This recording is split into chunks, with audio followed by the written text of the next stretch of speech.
ejercicio, el segundo ejemplo que hicieron para pavimentos flexibles, pero esta vez aplicando los conceptos de pavimento rígido, específicamente para el tema de determinación de la losa, ¿ya?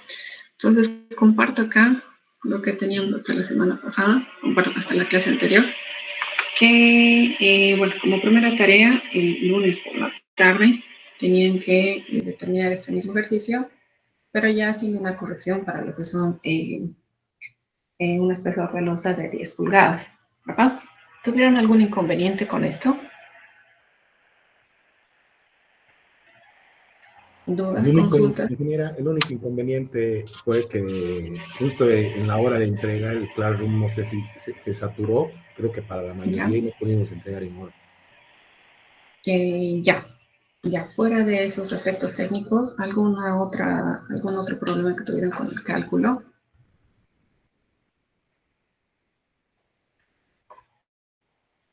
Con el cálculo del ejercicio, ninguno. ¿Cuánto sacaron acá el número de SALS de diseño? Ya, acá menciona volver a explicar lo que sería en este caso el valor conjunto de el módulo de reacción combinado. Ya. 9 millones salió. Le salía 9 millones corrigiendo esto. Sí. Ya. Entonces, ya, ¿les parece que hacemos una breve revisión de esto? Como ya tenemos la planilla base, vamos a cambiar algunos factores y conversar un poquito esto que menciona su compañero de cómo se obtiene este módulo combinado. ¿Ya? Entonces, permítanme también abrir acá el módulo de reacción combinado y vamos a hacer algunas correcciones con lo que serían los factores de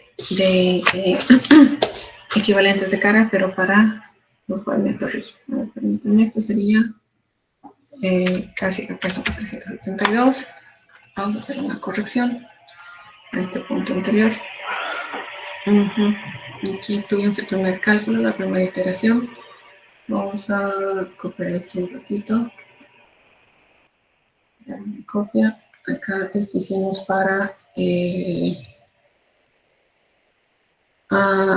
este hicimos para un espesor de 6 pulgadas. Vamos a notar aquí que la primera iteración era 6 pulgadas. Esta validación de acá corresponde también a 6 pulgadas. 6 pulgadas. Y ahora vamos a corregir esto, pero para las 10 pulgadas. Ya. Entonces acá corregimos esto 10. Pasamos a corregir esta parte de acá. Esta sería la corrección que necesitamos aplicar. Revisamos en este caso nuestro factor de nuestra serviciabilidad final es 2.5. Entonces pasamos a la tabla de factor de serviciabilidad de 2.5. En este caso aplicado para 10 pulgadas. Entonces tenemos los valores de 14 y 22 en general. Voy a aplicar acá para 14 y para 22. Ya, ¿estamos bien? Acá es nuevamente, para un factor de serviciabilidad de 2.5, ¿verdad?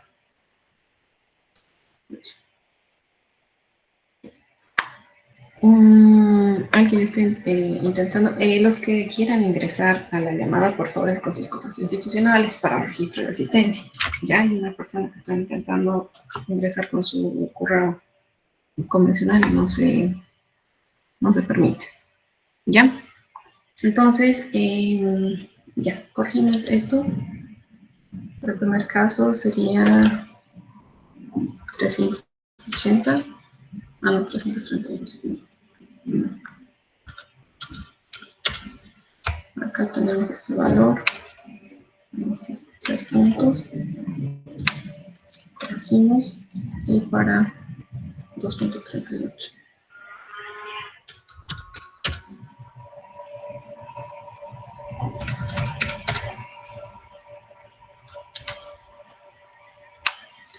.38 y ahora pasamos a lo que serían los tándem. Tándem para 10 pulgadas y en este caso 20 y 36. Vamos abajo, sería el de 10.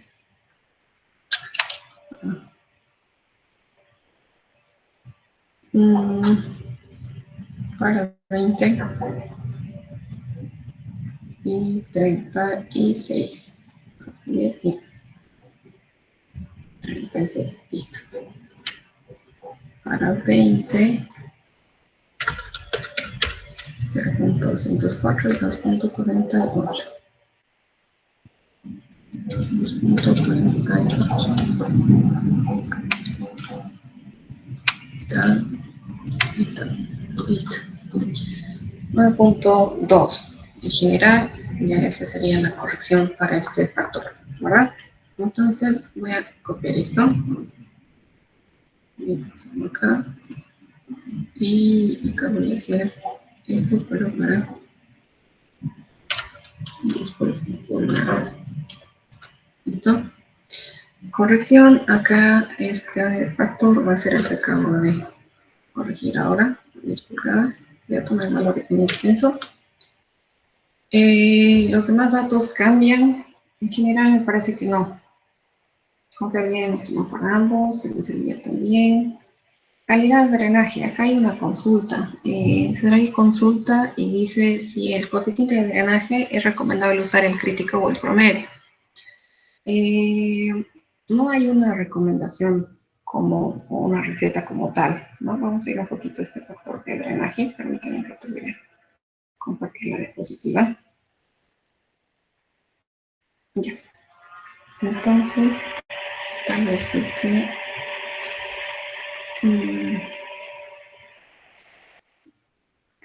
Sí, estamos bien. Ya. Entonces, en factor de drenaje, bueno, para esta columna de acá, que es mayor a 25%, no tenemos ningún inconveniente, solo tenemos un factor vinculado. Y en el caso que tenemos un rango aproximado, el valor más alto indicaría que tiene un mejor drenaje, la capa tiene un mejor drenaje, y el valor más bajo sería digamos, la condición más crítica para el diseño. Recordemos que en todos estos casos, la recomendación es no cómo se encuentra el drenaje en la etapa inicial del diseño, sino cómo se va a encontrar al final de la vida útil, ¿sí? Es decir, al final de los 20 años de servicio que va a tener esto, en qué condiciones se va a encontrar. Y entendemos que en ese caso no es de las mejores. Entonces, existen recomendaciones que les permiten utilizar un punto central, si ustedes confían que la construcción o la parte constructiva está cumpliendo, sobre todo la granulometría que tiene la capa granular, o en ese caso, si es que va a existir algún inconveniente posterior, pueden utilizar lo que sería el factor más bajo, que sería la parte más crítica. También considerando que en ese caso, cuando tomamos valores más bajos, lo que el diseño hace es asegurar su calidad con el espesor del concreto, de la losa de concreto. Pero en este caso, si se han dado cuenta, y vamos a ir jugando tal vez con algunos espesores, el incremento no es tan elevado como sucede en este caso con los pavimentos flexibles, ¿sí? Entonces, la losa de por sí incrementa de 1 centímetro, ya implica la absorción de muchos esfuerzos, bueno, de una cantidad superior de esfuerzos, por lo que en este caso no es tan incidente, tanto como lo tenemos en la parte de pavimentos flexibles. Como recomendación general, bueno, toma el punto más crítico, de alguna forma les va a asegurar que las características digamos, más acercadas a lo que va a ser una parte final del diseño, ¿ya? Pero como les digo, si tienen rango, si utilizan promedio, bien. Si utilizan la parte final o el extremo, pues se va un poco con la parte constructiva y cómo se va a encontrar el drenaje en la parte, en la etapa final del diseño, ¿ya? No sé si esa parte ya quedó clara. Voy un ratito a la pantalla para estar ahí. Ya, estar ahí dice que ya lo... y ya. Ya. Entonces, vamos nuevamente a nuestro diseño. Entonces, bueno, para este caso específico, como dijimos, nuestra Nuestro coeficiente de drenaje es 26, por lo tanto teníamos solo ese tipo de incidencia con 0.9, ¿verdad? Esa parte del coeficiente J para todos quedó clara.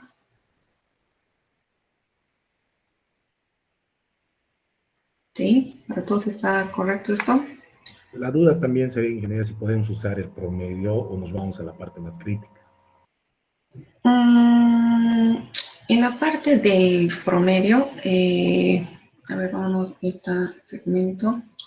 Vamos aquí con la diapositiva, va a ser más fácil. También va un poco al tema de... permítanme acá. Acá tenemos también consideraciones. Si tiene transmisión de cargas, por ejemplo, para este caso, para asfalto, no tengo mucho inconveniente. En este caso, solo tengo un factor. Pero en el caso de concreto, si tengo si tengo un refuerzo con lo que son las juntas, depende el esquema, si tengo el equipo como tal de construcción automático o de colocado automático de los pasajuntas, que es decir, que elegimos este es el equipo automático para este efecto, o si tengo un armado manual de lo que son los pasajuntas. Cuando se tiene esto, algunas veces, tras el armado, existe algún desplazamiento o tiende a desviajarse cuando se tiene colocado por un lado de lo que sería el concreto. Entonces, en este caso, habría que tener mayor cuidado, ¿no? Entonces, si tenemos algún esquema de colocado manual de pasajuntas, podríamos, sí, tomar un valor más crítico del valor J. Y si tengo un valor, bueno, en este caso, un colocado automático de los pasajuntas, colocar un valor menor, ¿verdad? Entonces, vamos acá. Teníamos estos rangos. Y para todos los casos, nuevamente, el valor más alto implica tal vez un colocado manual y el valor más bajo un colocado automático. Si ustedes están en un término de construcción que ya confían, que sería en este caso el armado manual, pueden colocar también el valor intermedio.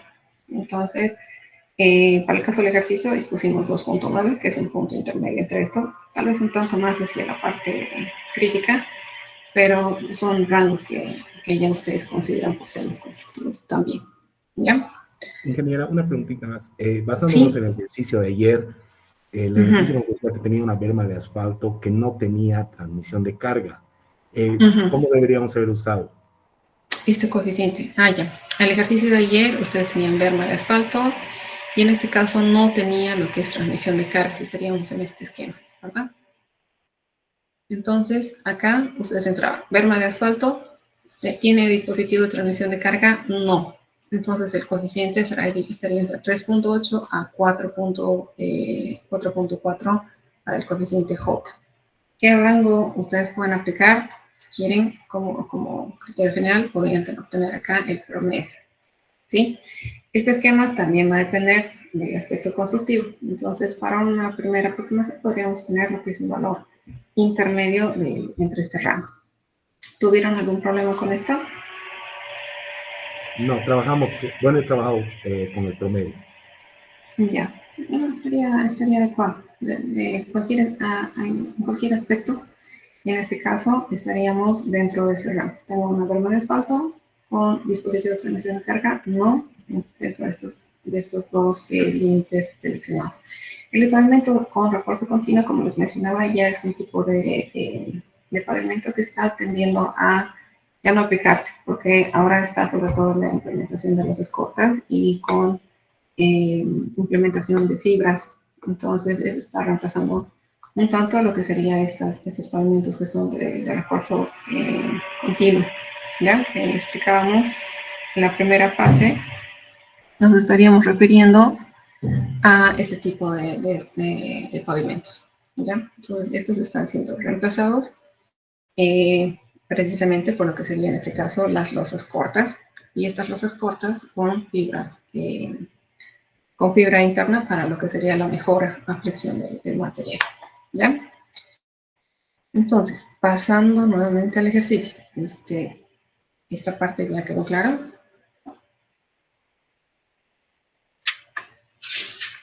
Tengo, a ver, las dudas, no escribamos nada.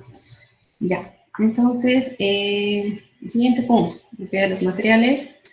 Tengo dividido dos materiales básicos. Primero, lo que sería en este caso lo que son los granulares y como siguiente fase lo que es el concreto como tal, ¿verdad? Entonces, el CBR de la subrastante teníamos como dato oficial del ejercicio que es un 5%. Tenemos el espesor de la subbase, 15 centímetros. Este es un dato que se asume, ¿sí? Acá tal vez este valor para que no nos perdamos, es un valor asumido. Ok.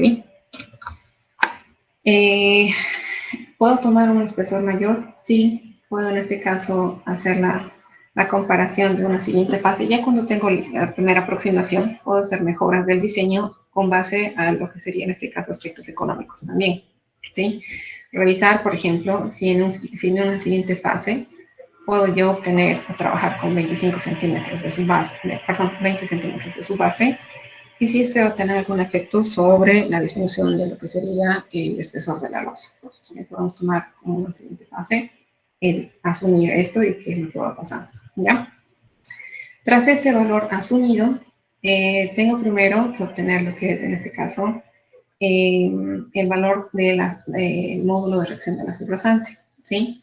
En la subrasante tenemos este ensayo, que es el valor de apoyo K de Westergaard, el coeficiente de Westergaard, que voy a repetir acá para mostrarles, tal vez para la anterior, acá, que en sí es la medida de la capacidad de soporte que debe sacarse en este caso con lo que es un ensayo de campo, ¿sí? Este dato sí o sí se lo obtiene con dato de campo. Y los datos que tengo, esto es con PCI, ¿sí? Estamos con libras sobre pulgada cuadrada. Entonces, si bien este ensayo para una primera fase de diseño puedo yo asumir con base al CBR, cuando yo tenga la etapa constructiva necesariamente debo realizarlo, ¿ya? Para evitar, en este caso, lo que son aproximaciones. Pero en este caso, cuando estamos sacando este módulo de reacción sobre la subrasante, tengo un valor específico. Ya posteriormente, cuando hago el diseño, tengo el valor combinado de la subrasante y de la subbase, que ya son dos, sería en este caso el material de apoyo y la primera capa granular. En ese caso, cuando ya tengo el valor combinado, debo obtener, en este caso, con lo que es, o sea, hay dos opciones. Lo que te da una aproximación con esto, que son con estos diagramas, más lo que indicaba aquí como fases del texto de Chile Higuera. Vamos a explicar acá. Acá tenemos todo este procedimiento para obtener lo que es el valor combinado de lo que sería la subbase y la subrasante, finalmente hasta esta parte de acá, ¿sí?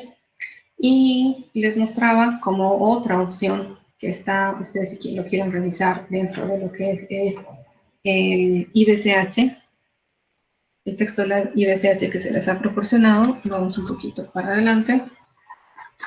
Les menciona y hace un análisis de lo que es este mismo esquema de selección del K combinado, ¿sí? Muestra cuáles son las tablas asociadas, bueno, los diagramas asociados, el estudio que se realiza con los diferentes rangos del material, les habla de alguna mejora que se obtiene con lo que es el H97 en este esquema, qué otras validaciones se puede dar según el tipo de clasificación del AISTO, explicaciones paralelas, y dentro de todo esto menciona finalmente que dentro de esta combinación se sugiere o se ha demostrado que en este caso el aporte de lo que es la Asociación Brasileña de Cemento Portland, que en este caso es esta especificación que les doy aquí, que es la PCA Brasil, se ha demostrado que de alguna forma da buenos resultados, ¿sí? Entonces, a partir de esto, se toman en cuenta las tablas.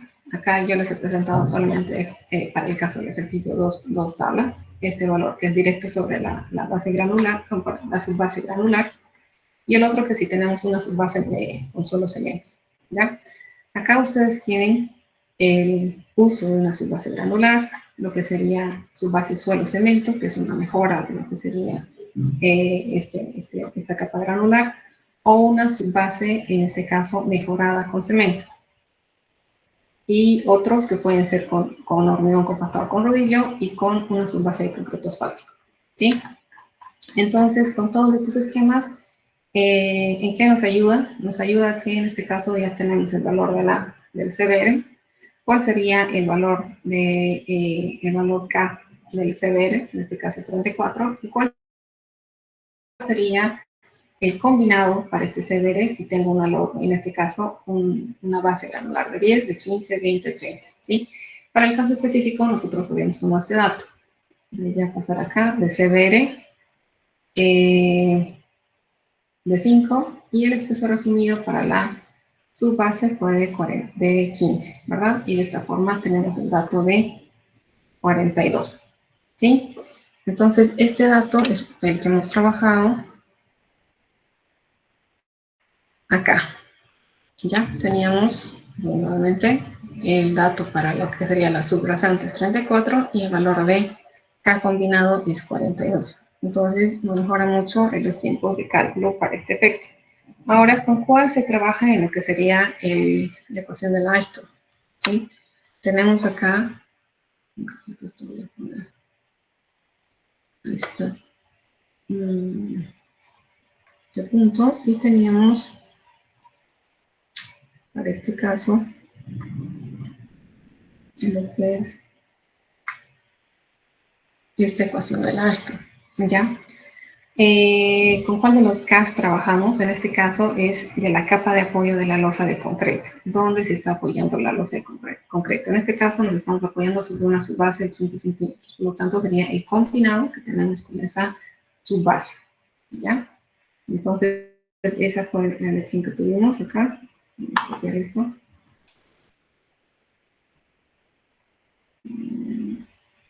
Y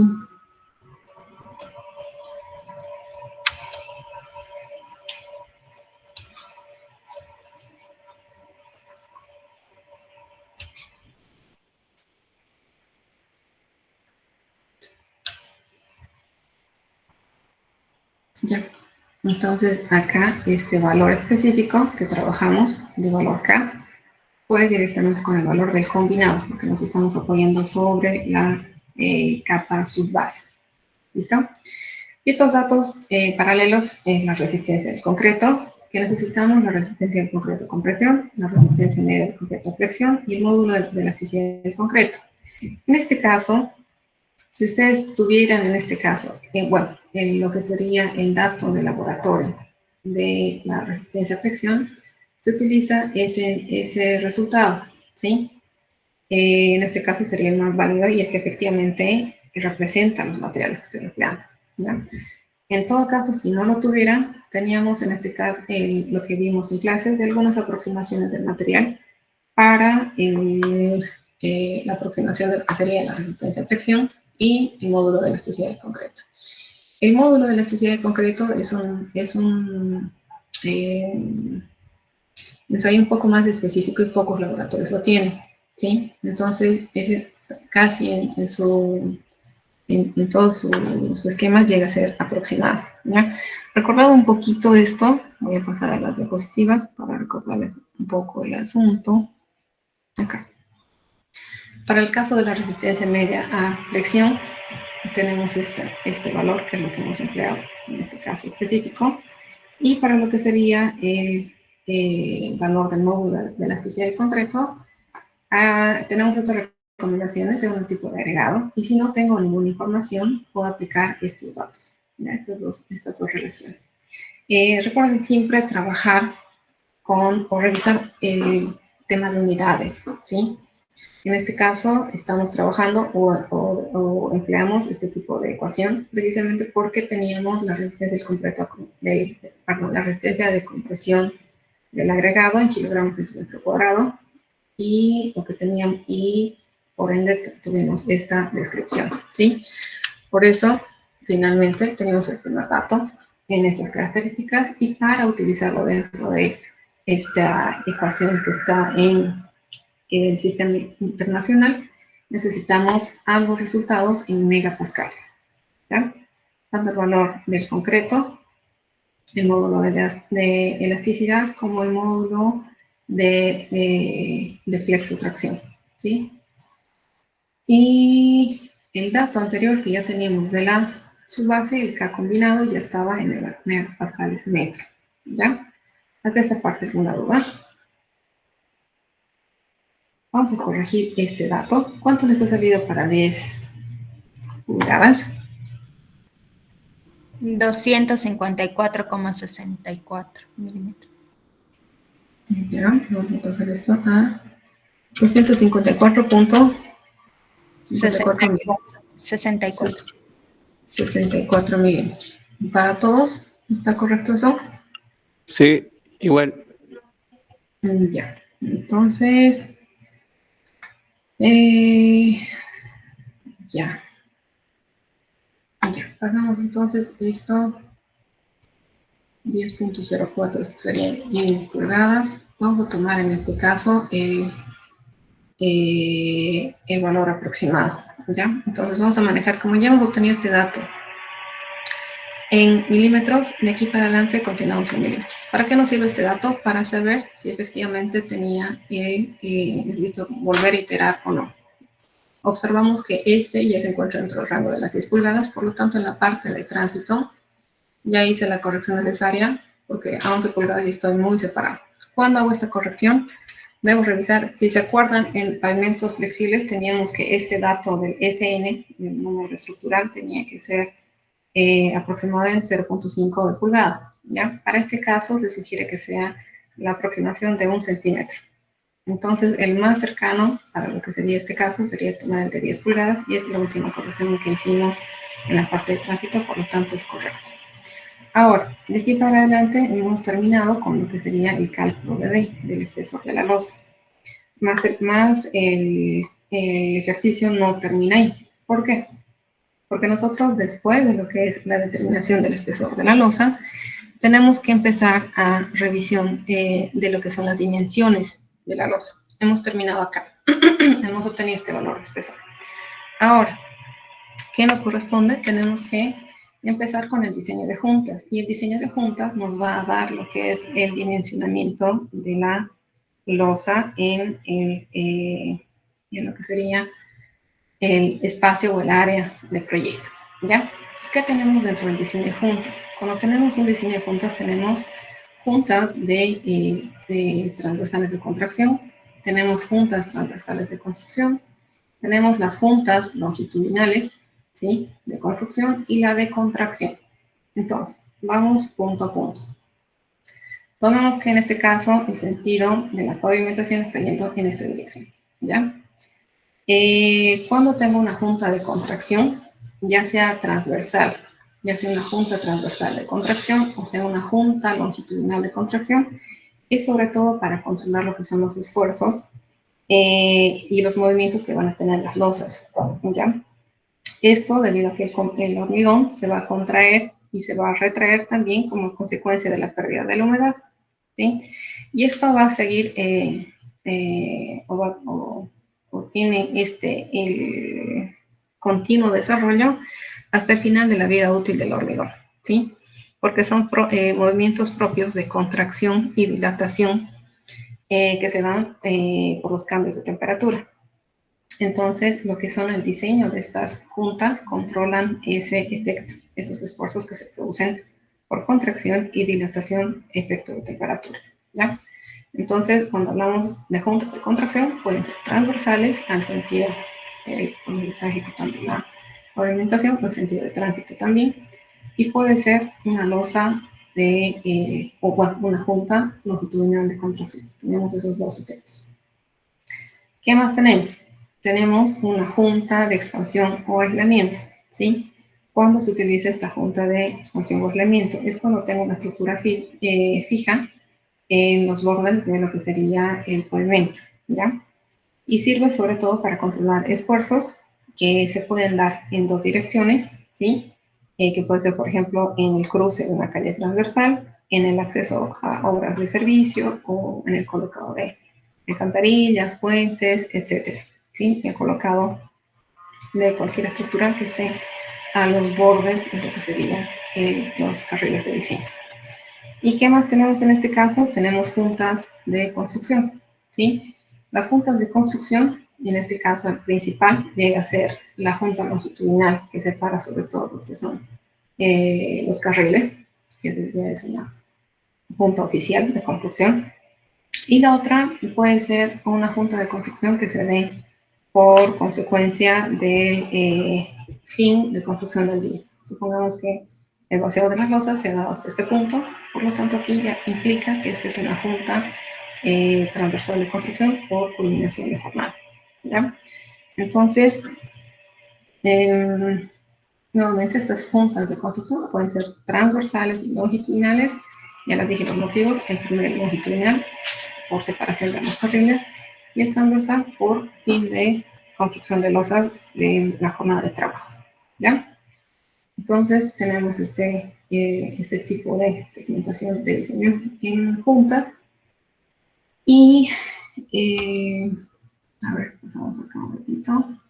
¿Están copiando esto antes de que pase? Tal vez estoy pasando rápidamente. ¿Quieren que deje un momento para que ustedes vayan copiando? Sí, por favor, ingeniero. Yo voy a dejar unos minutitos acá para que vayan copiando el esquema.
Ya, podemos pasar.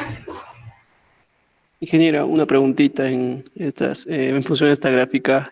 Cuando tenemos Sí. cambio de material de pavimento rígido o pavimento flexible, ¿qué junta utilizaríamos? ¿Sería la junta de expansión o sería otra?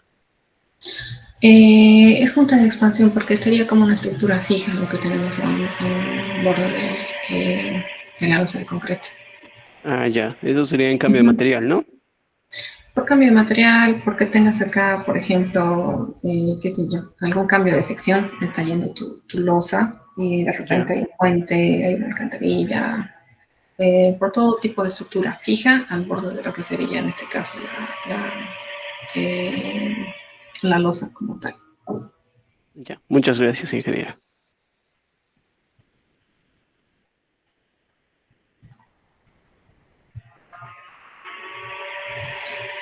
Ya, me avisan para cambiar.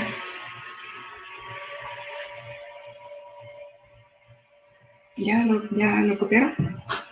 ¿Lo tiraron todo? Sí. Ya, nos vemos entonces.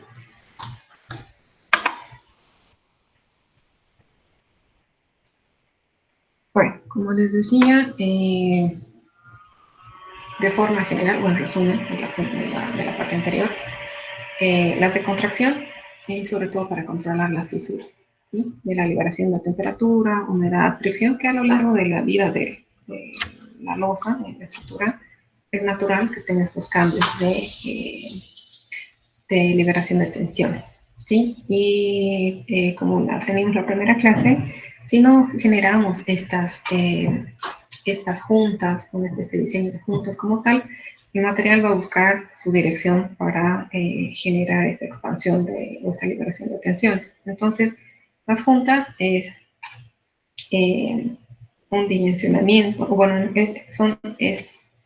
eh, es como aplicar una separación ya específica para que el material tenga ese espacio de liberación, en lugar de que la losa como tal encuentre su fisura de forma natural. Es una fisura intencional, si queremos llamarlo de esa forma. ¿Ya? Entonces, la de contracción, sentido puede ser en sentido transversal y longitudinal. La de expansión, en este caso, es para que las losas puedan tener este movimiento con las estructuras adyacentes, puentes, alcantarillas, las bermas, ¿ya? Y la de construcción, la que es una junta de construcción oficial, siempre es la de longitud, la junta longitudinal que separa los carriles, y las otras son las que se colocan por fin de día de trabajo, ¿sí? O por interrupción en el hormigonado. Entonces, se prefiere o eh,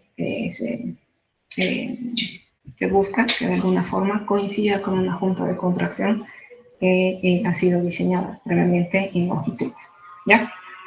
Entonces tenemos esos tres tipos de juntas. Ahora, ¿cómo defino su dimensión? Tengo tres opciones básicas para dimensionar lo que es esta losa, ¿ya? Bueno, dentro de este diseño de junta, lo que me va a dar como resultado es un diseño de la losa, ¿ya? Entonces, el criterio ideal es que la longitud sea igual al ancho, que las losas sean cuadradas. El segundo punto es que la longitud de la losa sea 25 veces el espesor de la losa. Y la longitud, o la otra opción es que la longitud de la losa sea 1.25 el ancho del carril, que es un criterio adoptado por la ASTA, ¿ya? Para el caso de las losas rectangulares, que serían estos dos puntos de acá, serían los criterios 2 y 3, lo que va a revisarse es que el valor que se selecciona es el menor entre estos dos criterios, ¿ya?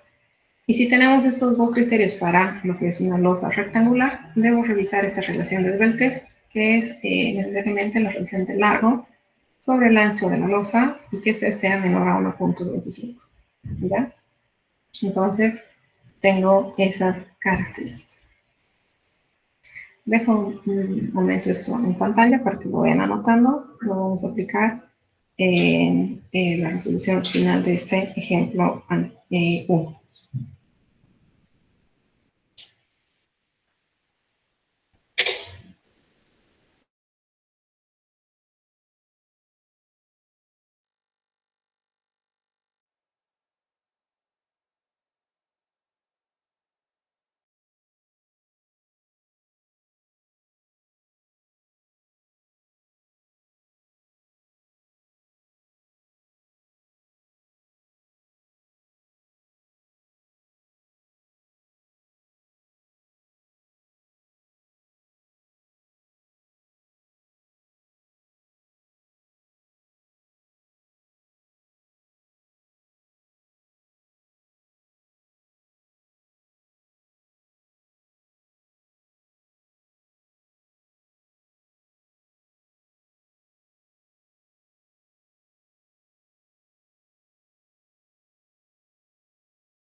Listo, ¿podemos pasar?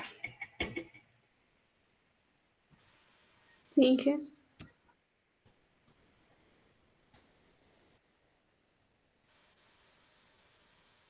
¿Me avisan, por favor? ¿Podemos pasar? Sí, ingeniero. Ya. Entonces, bueno, con estos criterios definimos lo que es la dimensión de la losa y la profundidad inicial de la junta va a depender si esta es una junta transversal o es una junta longitudinal. Ya, para la junta transversal se considera que la profundidad va a ser un cuarto del espesor de la losa y para el caso de las juntas longitudinales es un tercio del espesor de la losa. ¿Ya? Para todos estos casos, el corte de lo que serían estas juntas tienen un tiempo que se lo un tiempo específico que se determina por la ventana de corte. ¿Ya? Yo creo que la semana pasada, bueno, la semana que viene, perdón, vamos a organizar una charla. Tenemos una tesis de laboratorio que está definiendo las características del tiempo de corte para estas juntas con validaciones experimentales, ¿sí? Y es interesante esta revisión porque regularmente se lo da de una forma empírica. A partir de que esté relativamente endurecido el concreto, empiezan a hacer los cortes, pero en varios de los aspectos constructivos a veces pasan el tiempo sugerido de lo que sería el espacio de corte y las losas empiezan a fisurarse. Estas fisuras ya inducen futuramente lo que sería patologías dentro de lo que sería el pavimento rígido, ¿ya? Entonces, la semana que viene vamos a organizar una pequeña explicación con la tesista que está encontrando resultados interesantes a nivel de validación experimental de cuál sería el tiempo sugerido para hacer estos tipos de cortes en las losas, ¿ya? Bueno, ¿qué más tenemos acá? Una vez que tenemos esta definición de lo que es la dimensión de la losa como tal, voy a apoyar en este gráfico, que ya tenemos las dimensiones de la losa, tenemos el espesor, tenemos en este caso el ancho, que regularmente ocupa lo que sería el ancho de carril, y lo que sería el largo, que está definido por la relación anteriormente mencionada. Necesitamos revisar en este caso lo que sería su sistema de transferencia de carga, ¿sí? Y el sistema de transferencia de carga se da por lo que sería en este caso el dimensionamiento de los pasajuntas y lo que serían las barras de anclaje entre losas, ¿ya? Para esto tenemos ya tablas definidas. Voy a las tablas para lo que sería el sistema de los pasadores de carga. Vamos acá. Para lo que serían los pasadores de carga o pasajuntas, se define por rangos específicos de lo que sería el espesor de la losa. Tenemos el diámetro sugerido del pasador, la longitud del pasador y la separación entre centros que se tiene de este pasajuntas. El colocado de este pasajuntas regularmente se da en el espesor medio de la losa, ¿sí? En la mitad del espesor de la losa, y las dimensiones se asumen según las características de espesor que ya hemos definido con la ecuación anterior del área. ¿Ya? Nuevamente, para estos casos, acá ustedes pueden encontrar esta recomendación. Este está de la texto de Virginia Higuera. Ya habíamos mencionado que vamos a emplear este tipo de el material que tenemos acá para lo que sería el examen, ¿ya? Acá necesitamos estas tablitas para el diseño final de la losa. Entonces, acá, para todos los casos, estamos en el cuadro 120, en la página 253 del texto de Ingeniería Higuera, y a partir de esto tenemos la selección del pasajuntas.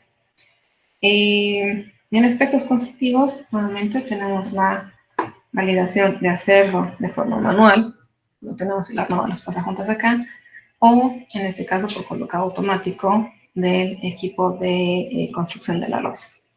Y el siguiente punto que necesitamos es en este caso las barras de anclaje, ¿sí? Y en este caso las barras de anclaje es la unión que tenemos entre losa y losa, ¿sí?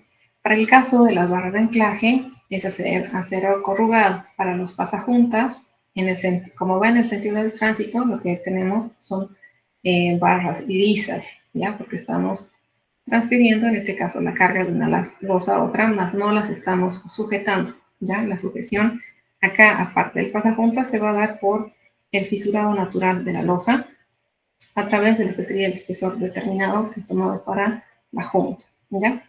Entonces, estas pasajuntas, en el sentido de tránsito, son barras lisas, y en este caso, las barras de anclaje es de acero forrado, ¿ya? ¿Qué determinaciones tenemos? También tenemos sugerencias o recomendaciones para las barras de anclaje que se dan con base al espesor de la losa y el tipo de acero que vaya a aplicar, ¿sí? El tipo de acero que tenga disponible en el mercado. Para casi todos los aspectos nos recomiendan las barras de 12 milímetros, ¿sí? Es la parte central. Y a partir de esto tenemos lo que es la selección de la losa, el espesor de la losa, la longitud que estoy definiendo para estas barras y su separación entre barras dependiendo del ancho que tengamos de carril, ¿sí? En este caso buscamos, si no tuvieran esta designación, el ancho de carril que estoy disponiendo, trabajo con la más cercana. Supongamos ahora teníamos el valor de 360, trabajaría en este caso con el valor más cercano que sería 365. ¿Sí? ¿Es esta parte todo claro?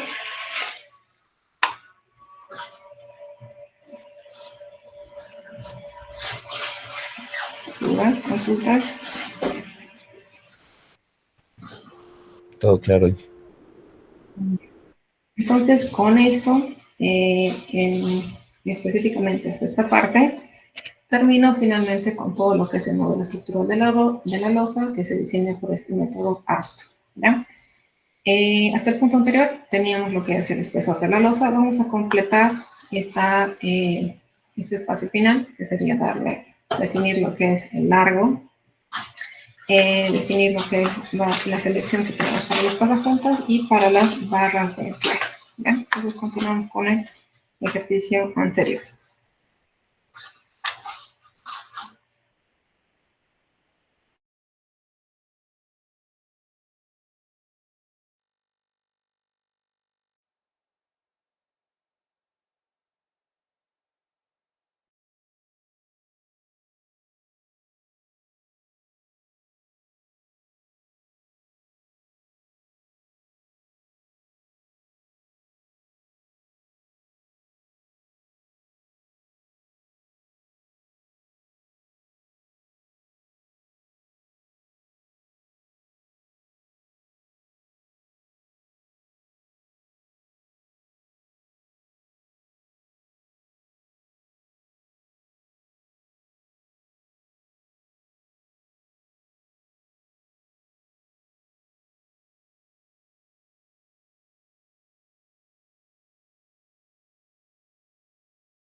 Ya, continuamos entonces.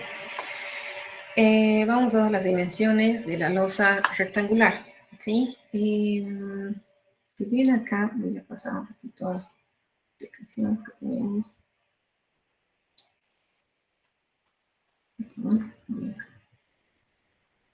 Voy acá con las dimensiones de la losa. Sería el criterio ideal, es que la longitud sea igual al ancho.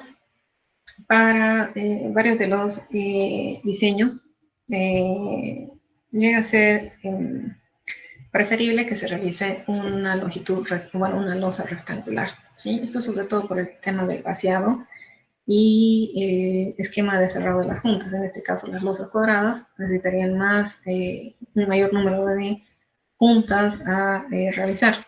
Entonces, vamos a basarnos en estos dos de acá, ¿ya? Vamos a hacer una losa rectangular y tomaríamos los criterios, el más pequeño que pongamos entre el valor criterio 2 y criterio 3.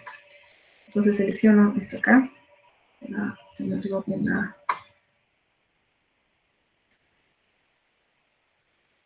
Excel.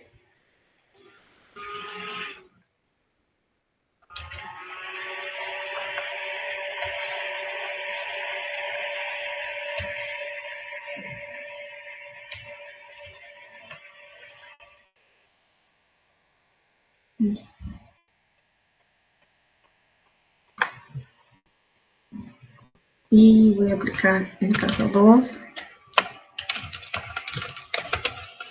Longitud de la losa igual a 25 veces el espesor. Entonces, acá va a ser este resultado. Antes de continuar con esto, voy a colocar este dato.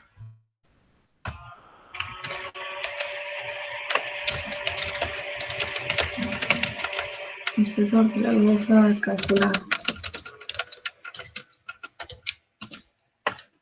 Espesor de la losa calculado, voy a tomar el centímetro, bueno, el centímetro más aproximado sería 355 milímetros.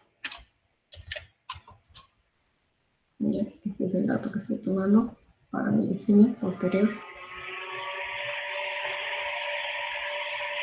Voy a tomar en cuenta este dato.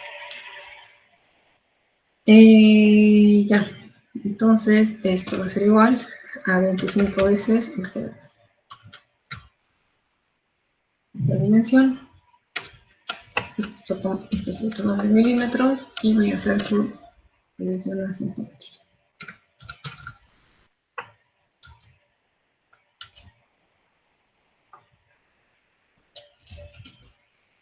Tengo esta opción y tengo la otra opción de la longitud de losa igual al ancho de carril para 1.25.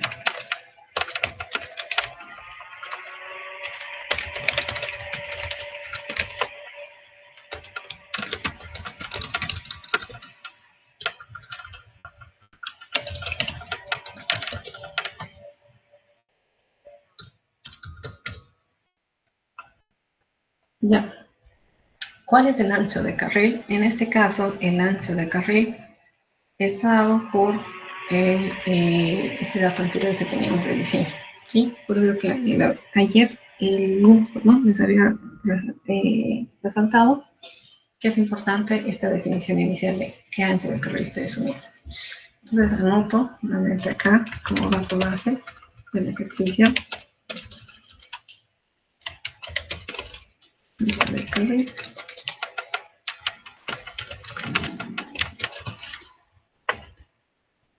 Mm, 3.6 metros. Ya.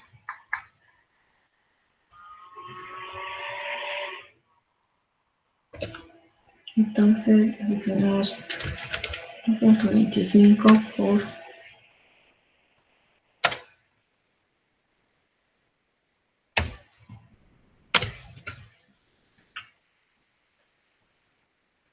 1. Justamente no debería ser bien. Eso era. Sí, acá lo estoy poniendo directamente para que lo comparemos. ¿Ya? Entonces, tomamos el valor menor entre los dos criterios.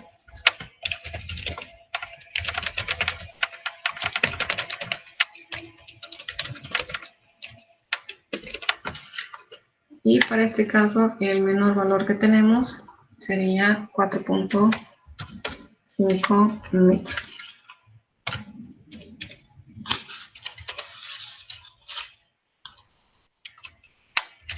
Ya. Definimos entonces el reporte de las dimensiones de la losa. Finalmente, dimensión de la losa.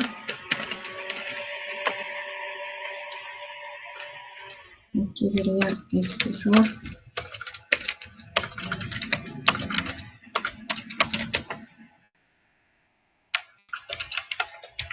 Largo y ancho. El espesor estamos tomando 25.5 centímetros. El largo 4.5 metros. Y el ancho, en este caso, 3.6 metros.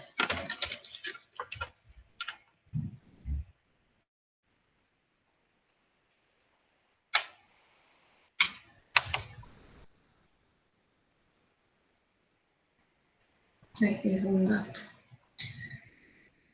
Ujú. Ya. Este punto es importante que esté redondeado directamente al centímetro. ¿Ya? Porque es un poco difícil que en este caso tomen medio centímetro en lo que es la terminadura final de la losa. Entonces podemos en algún caso bajar el dato a 250 directamente, ¿sí? Y tomar en este caso 25 centímetros de losa del espesor de la losa, ¿ya? Casi siempre en estos dos criterios, voy a tomar el criterio 2 o el criterio 3, el criterio 3 llega a ser el dominante, ¿ya? Entonces, si tomamos una losa rectangular, criterio 3 es el que domina. Y es en este caso precisamente esta relación de esbeltez la que controla. ¿Sí? Estamos tomando nada más este criterio de esbeltez sale como consecuencia del criterio 3. ¿Ya? Entonces vamos a tomar estos espesores del espesor 25, largo 4.5 y ancho 3.6. Ya, hasta ahí tenemos las dimensiones de la losa. Y ahora pasamos a los siguientes puntos, que sería el sistema de transferencia de carga.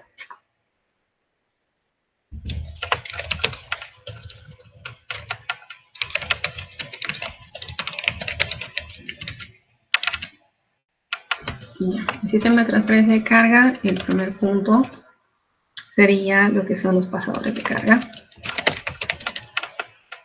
Pasadores de carga. ¿Y qué tenemos acá? Vamos a ver esta revisión final.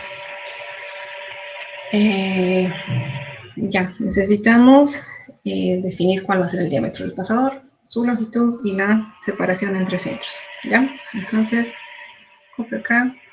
Necesito dar este reporte.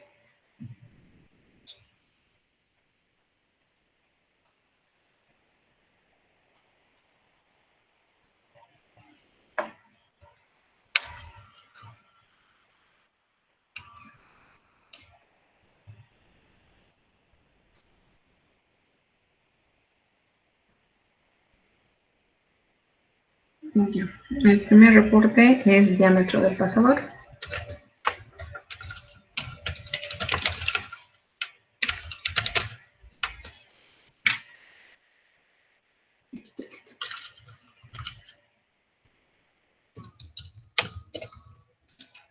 Ya. ¿Cuál nos correspondería en este caso? Como diámetro del pasador, el espesor de la losa está en este rango, de 240 a 250 milímetros, ¿verdad? Por lo tanto, el diámetro del pasador correspondería a 32 milímetros. ¿Qué más necesitamos? La longitud del pasador.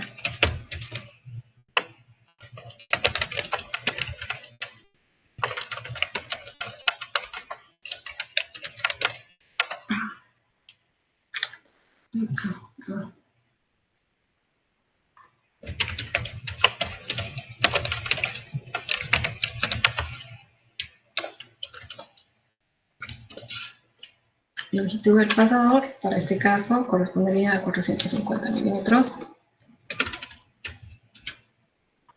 Y finalmente, la separación entre centros.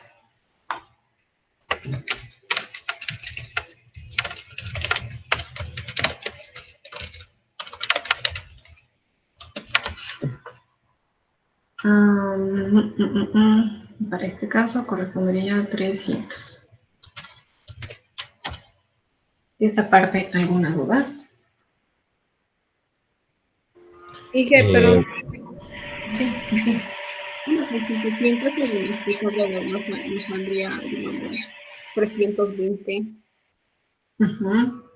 En ese caso, en este rango, digamos, no hay hasta 300, ¿no?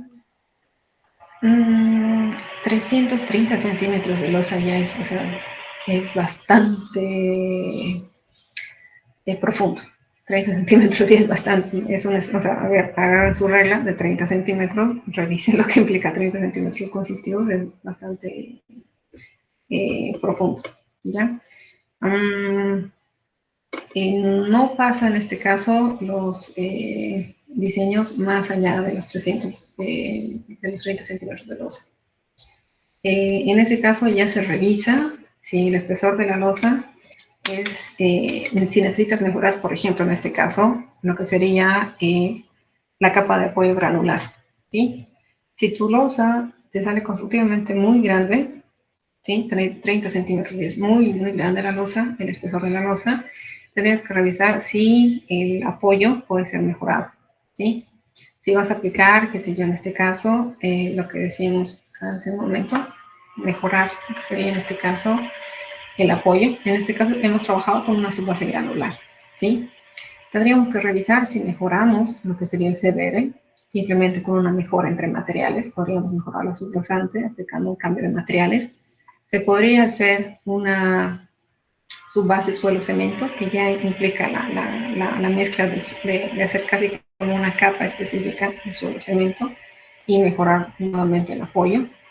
O en este caso, hacer un suelo mejorado con cemento. Esta parte, antes de que me olvide, son conceptos diferentes, ¿ya?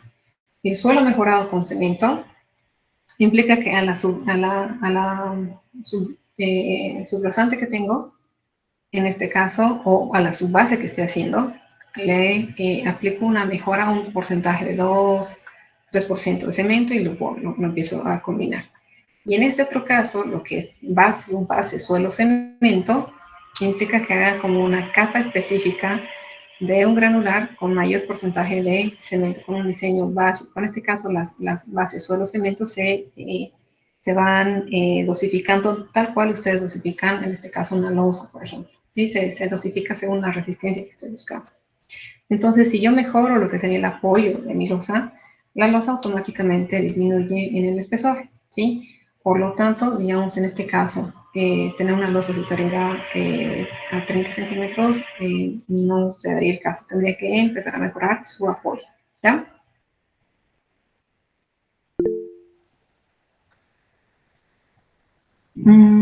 Juan Daniel, ¿tienes alguna consulta? Ingeniera, si no hay transferencia de cargas como el anterior ejercicio, ¿se dejaría nomás en espesor largo y ancho? Sí, el rato que no tengo transferencia de cargas implica el diseño de un pavimento de bajo tránsito, ¿sí? Entonces, el soporte que va a tener, en este caso la transferencia, va a ser netamente por el material. ¿A qué nos referimos con esto? Creo que tenía un ejemplo arriba, acá. El rato que no tenga transferencia entre este punto, como es este caso, por ejemplo, aquí han obtenido un testigo en esta parte de la junta, han hecho el corte hasta acá, ¿y qué va a pasar? Aquí la losa, por esta fisuración natural, va a generar una fricción interna, y eso va a generar la transferencia de carga, ¿ya? Como vemos acá en el ejemplo, aquí, un poquito más, acá. Tendríamos, en ese caso, cuando no hay transferencia de carga, la trabazón entre los agregados que se da por este cerrado primario, o sea, realiza la junta, en este caso, por ejemplo, un cuarto de espesor. Automáticamente se va a generar una fisura natural dentro de la losa y esta trabazón entre agregados va a generar lo que sería la transferencia de carga, y esto se da sobre todo para pavimentos de bajo tránsito. ¿Ya? Solo en esos casos. Ahora, cuando tengo un tránsito, digamos, más elevado, tengo que sí o sí disponer de lo que serían estos pasajuntas. En el caso del ejercicio anterior, no he validado en este caso cuánto le salía el tránsito, pero era un ejercicio aplicativo para que ustedes vayan jugando con los coeficientes, ¿sí? Habría que tal vez en un caso ya de diseño mejorar y revisar si el rango de tránsito amerita lo que son pasajuntas o se maneja simplemente por trabazón de agregados. ¿Cuánto le salió en el ejercicio de ayer, su tránsito?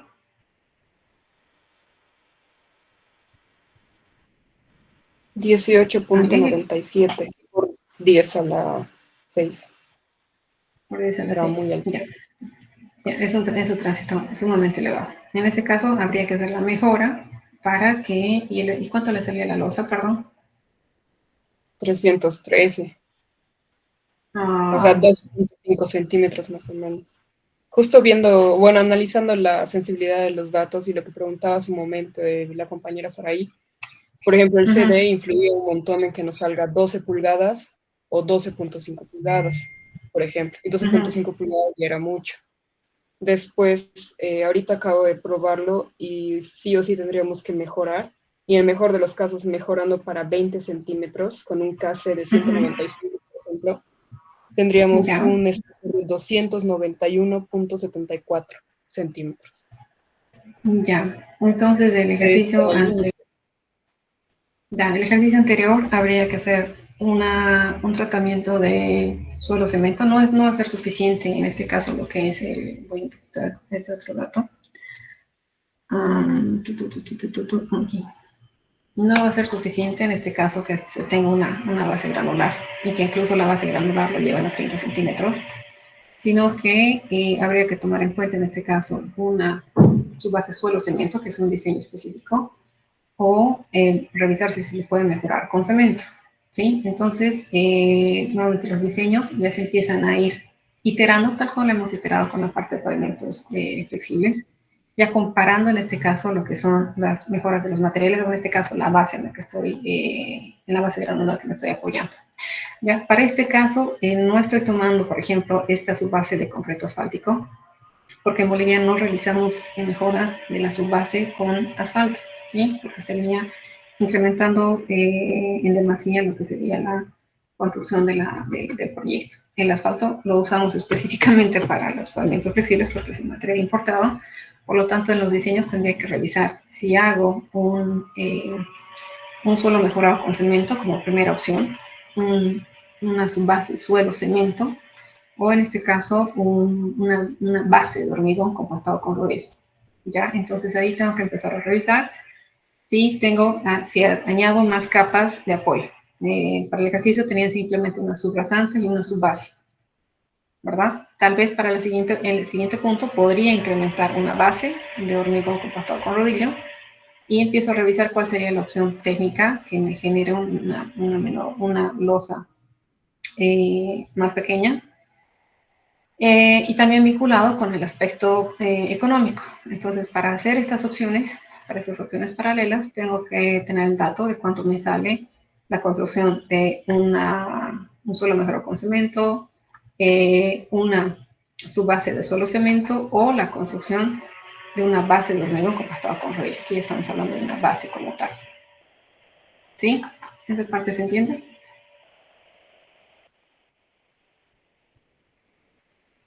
Sí, ¿no? Sí. Ya.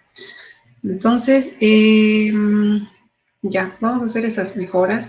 Nuevamente, como les digo, simplemente era para que ya aprovechen lo que era el tráfico anterior que tenían de ese ejercicio, que no se les complique tanto, y que se basen en el cálculo del espesor de la losa, que se dio el mismo ejercicio de pavimento flexible, pero aplicado para el pavimento rígido. Ahora se tiene que implementar lo que sean las mejoras para que este espesor de losa no sea tan exagerado y ver opciones de diseño que puedan mejorar este esquema.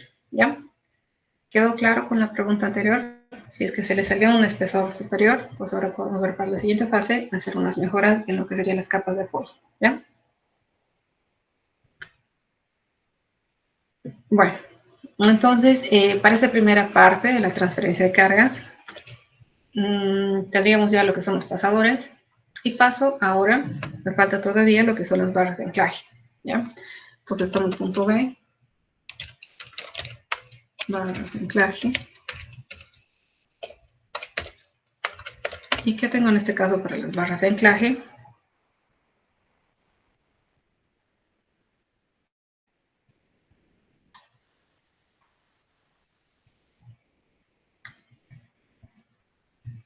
Okay. Para las barras de anclaje tengo estas recomendaciones, ¿sí? Como les mencionaba, constructivamente se utiliza mucho las de 12 centímetros, una barra de 12 centímetros, y la definición si utilizo uno u otro tipo de acero depende de lo que tenga como disponibilidad en el mercado.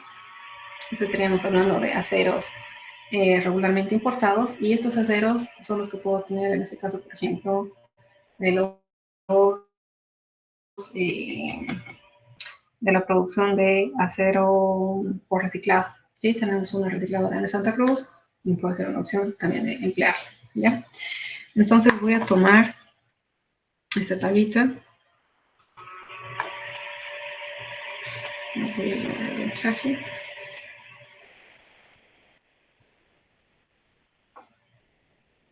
Esto ya lo hemos empleado, hemos andado. Y ahora voy a esto.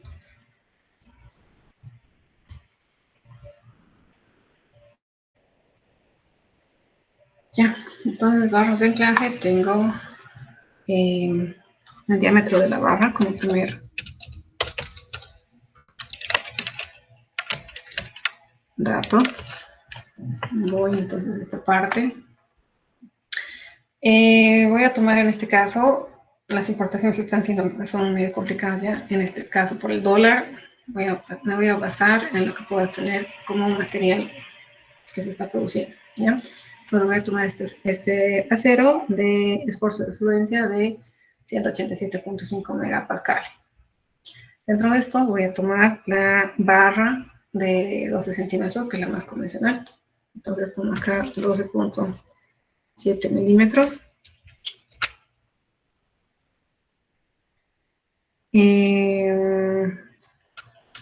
Bueno, tal vez antes de tomar este dato, tendría que especificar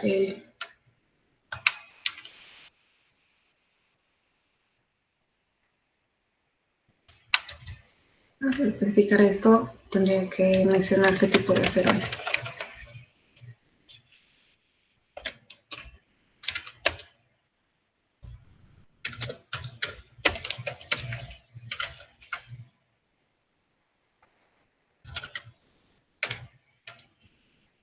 .7 milímetros. Sé que mi espesor de la losa, en este caso tengo 25 milímetros, y mi carril es de 3.60. El más aproximado sería que la longitud va a ser de 600 milímetros y lo que sería la separación entre barras de 0.70. Entonces, con base a mi diseño, tomo lo siguiente: longitud de la barra, 25 milímetros, longitud 600 milímetros, y el otro dato sería separación entre barras,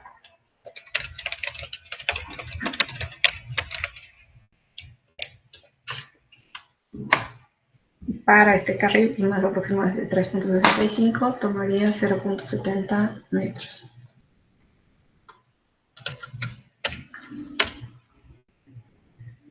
Listo, con este dato finalmente podría tener lo que sería la diagramación o la estructura o el modelo estructural de la losa. Y puedo generar este mismo esquema de reporte y empezar a darle los espesores y todas las dimensiones que requiere el diseño. ¿Ya? Hasta esta parte, ¿alguna duda? ¿Comentarios? Una preguntita para, para los pasadores de carga.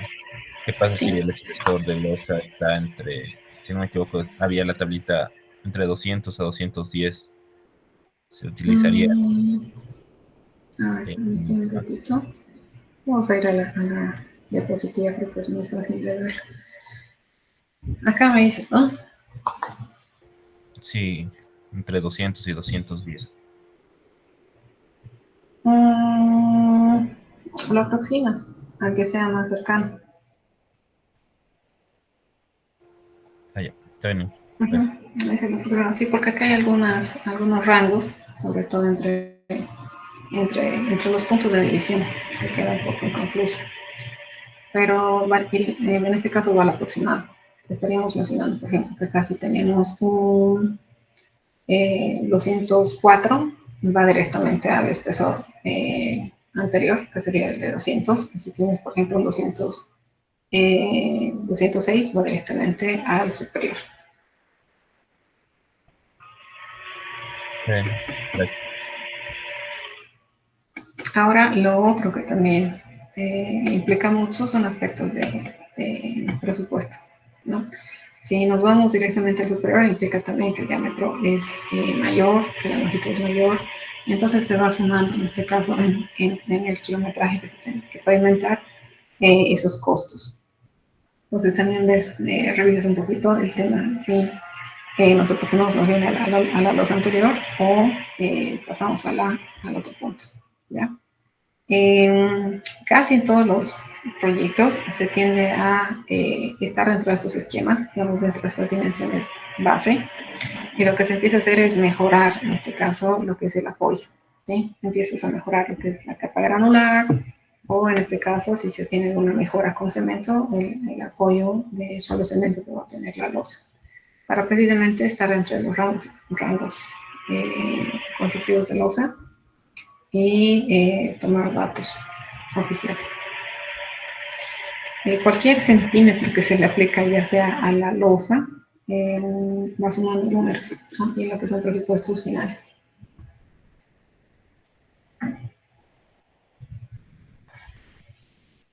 ¿Alguna duda más de esto? ¿Dudas, comentarios?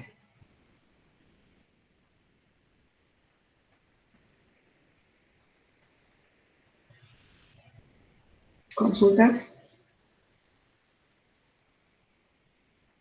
Ya.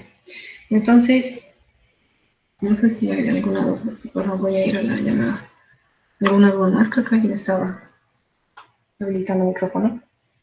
Y que una preguntita es más recomendable, digamos,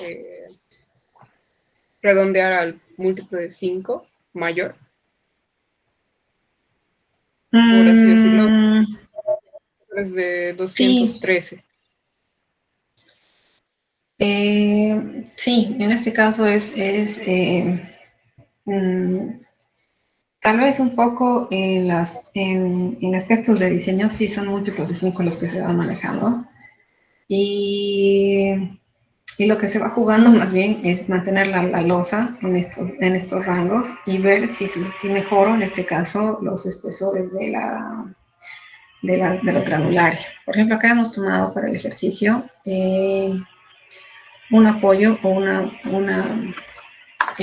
subbase de 15 centímetros, ¿verdad? Puedo ir jugando con el siguiente dato, digamos, ¿qué pasa si tomo 20? En este caso, como es granular, el granular va a ser mucho más económico y veo si este efecto de apoyo me genera disminución para que el otro se aproxime más, por ejemplo, a 210. Entonces, no evito en este caso, juego más con la parte que sea más económica. En este caso, siempre es más económico los granulares, los carros granulares. Entonces, esos aspectos de sensibilidad, ustedes tienen acá, en el texto de Higuera, al final del documento. Vamos a ver un poquito. Sugiero darle una revisión a este punto. Ya cuando tengo el diseño, bueno, estas primeras aproximaciones que hemos hecho es para que ustedes hagan los cálculos iniciales. Pero al igual que hicimos un cálculo de sensibilidad en clases, es necesario también revisar, por ejemplo, acá, según tránsitos de diseño, se sugiere, por ejemplo, este tipo de datos, ¿verdad? Entonces les mencionaba ya algunos espesores que son muy altos. Tendría que empezar a revisar si mejoro los granulares.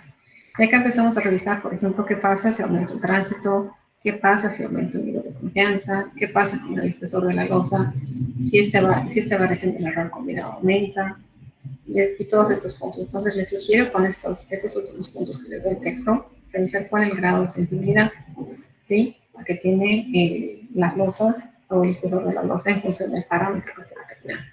Entonces, casi en estos puntos, lo que es el apoyo llega a ser un punto importante dentro de lo que sería el espesor de la losa, ¿sí? Y acá tenemos como resumen del punto anterior. ¿Qué pasa si esta variable tiene una tendencia de aumento? Entonces, ¿cuál sería su efecto sobre la losa? Con estos datos empiezo a revisar qué es lo que yo puedo modificar dentro del diseño, ¿sí? Muchas veces el tránsito realmente no puedo disminuir, o en este caso, si ese es el dato que voy a tener de tránsito, es un dato que a veces no lo puedo disminuir. Tal vez estos también estén vinculados con un tipo de diseño. Entonces puedo jugar algo así con lo que serían los materiales, como un primer caso, de forma que pueda de alguna forma influir sobre el espesor de la losa. ¿Sí? Esos sí son criterios de sensibilidad para afinar lo que sería finalmente este diseño. ¿Sí? Les sugiero dar una revisión a esto para la siguiente clase. Y voy a revisar de forma general cómo les ha salido la losa y vamos a ver, hacer una mejora sobre el ejercicio anterior que tuvieron y que ustedes ya puedan generar lo que es finalmente de acá, esta modulación final de lo que sería la estructura de la losa. ¿Ya? ¿Hasta esta parte está todo claro? Sí, Ya. Entonces, nuevamente, voy a generar alguna mejora, voy a revisar sus ejercicios. La verdad no hice el cálculo, pero simplemente quería manejar el dato previo. Y la siguiente, para la siguiente clase, por favor, vamos a dar con base esas modificaciones que les presentan en Classroom, cuál sería este modelo estructural de losa. ¿Ya? Y ya el lunes tendremos la clase presencial, generaremos un espacio de dudas para esto, si tienen más dudas, y algunos casos de sensibilidad, y pasaríamos al siguiente tema, que sería el diseño de losas por el método de la PSA. ¿Ya? Entonces, bueno, gracias a todos por su atención, quedamos acá y nos vemos el lunes en una clase presencial. Gracias. Hasta lunes, Hasta Inge. luego. Hasta el lunes. Ok, gracias. Hasta el lunes.